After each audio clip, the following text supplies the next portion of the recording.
Além dessas, a atividade também, eu já falei sobre ela, de intervenção indireta no domínio econômico, que é aquela intervenção fiscalizadora, reguladora de mercado.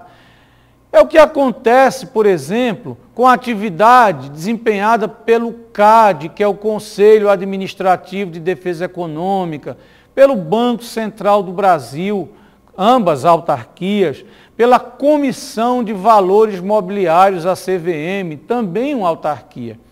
Então, embora a regra seja a autarquia desenvolver atividade de serviço público e atividade de polícia administrativa, a gente tem também autarquias fazendo atividade de fomento, fazendo também intervenção indireta do Estado no domínio econômico. Como eu já expliquei, como já esclareci. Então, essas atividades podem ser consideradas como atividades típicas e uma autarquia pode realizá-la. Autarquias que, por exemplo, executam atividade de polícia administrativa, o IBAMA é uma delas. O IBAMA faz atividade de polícia claramente, certo? E outras tantas. Além dessas, vale citar a autonomia administrativa ou a capacidade de autoadministração, já falamos sobre isso, a capacidade administrativa específica. Essa característica é uma decorrência do princípio da especialidade. E em aula anterior já falei sobre o tema. Capacidade administrativa específica significa que a entidade da indireta, aqui precisamente que as autarquias, só podem executar aquela atividade que a lei lhes atribuiu.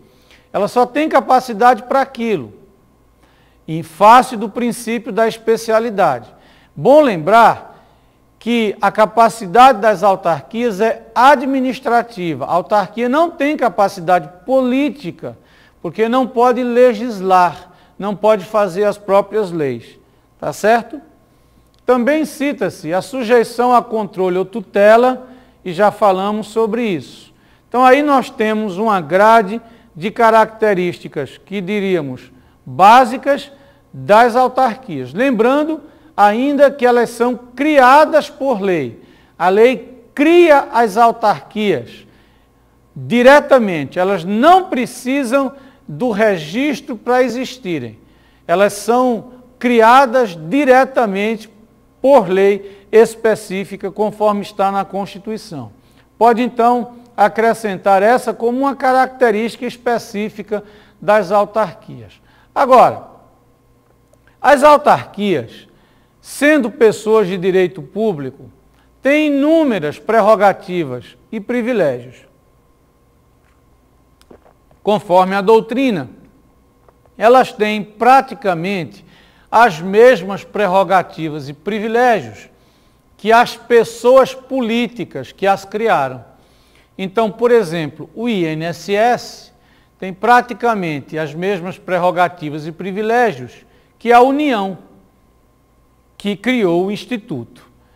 Se temos algumas prerrogativas de que dispõem as autarquias, prazos processuais maiores. Então, prazo em quádruplo para contestar, em dobro para recorrer. Vamos lembrar, né, para a gente não esquecer, isso evidentemente é visto em processo, mas as autarquias têm prazo em quádruplo para contestar e tem prazo em dobro para recorrer. Se você quiser, para ajudar na memorização, lembre que recorrer tem 2 R's. A gente tem R's em dobro. Isso vai ajudá-lo, então, a lembrar que o prazo para recurso das autarquias é em dobro, enquanto o prazo para contestar é em quádruplo. Tá certo? Isso pode, como disse, ajudá-lo na memorização.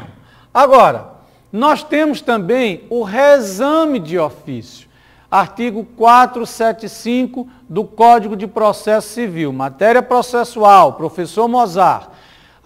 O artigo 475, em suma, em síntese, prevê que, em regra, as decisões em que as autarquias são vencidas só transitam em julgado, só passam em julgado quando confirmadas pela instância superior. Mas isso é evidente que você verá em processo, né?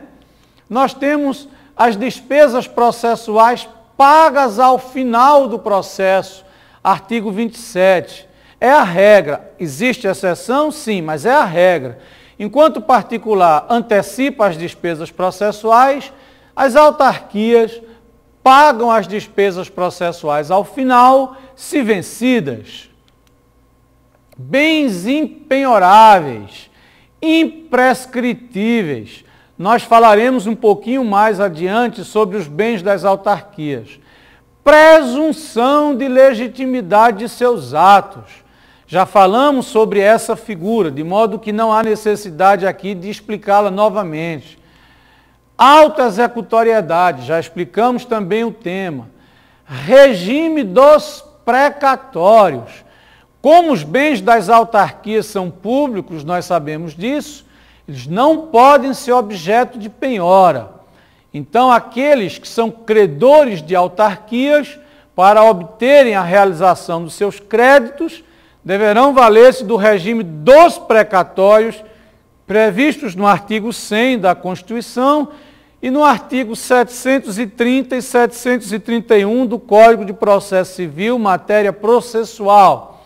Tá certo? A não ser em casos excepcionais, ou mais precisamente, quando se tratar de crédito de pequeno valor. Mas, como disse, isso é matéria processual e também constitucional. Então, não vamos gastar tempo com o assunto. Prazo prescricional especial.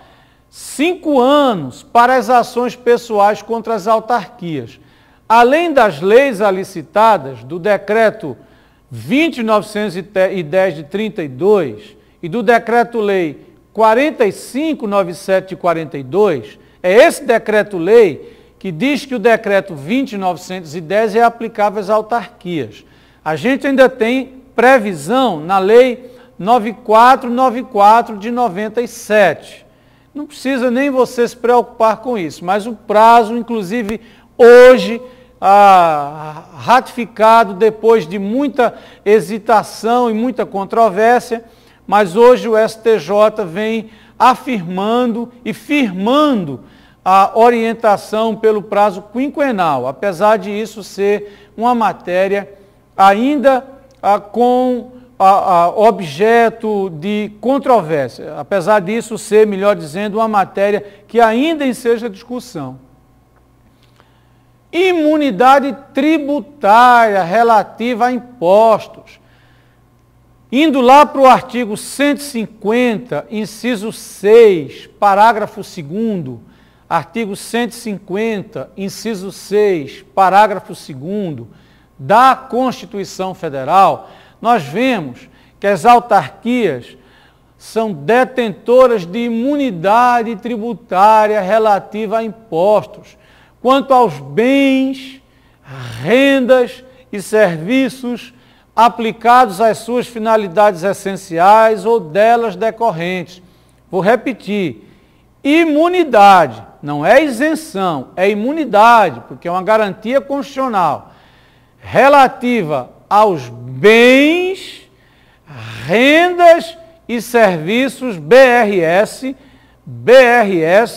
bens, rendas e serviços aplicáveis às suas finalidades essenciais ou delas decorrentes. Então, as autarquias são beneficiárias dessa imunidade. Vale aqui salientar, meus amigos, que essa imunidade é restrita a impostos. Ela não alcança as outras espécies tributárias. Taxas, contribuições de melhoria, não é? Contribuições aí para fiscais,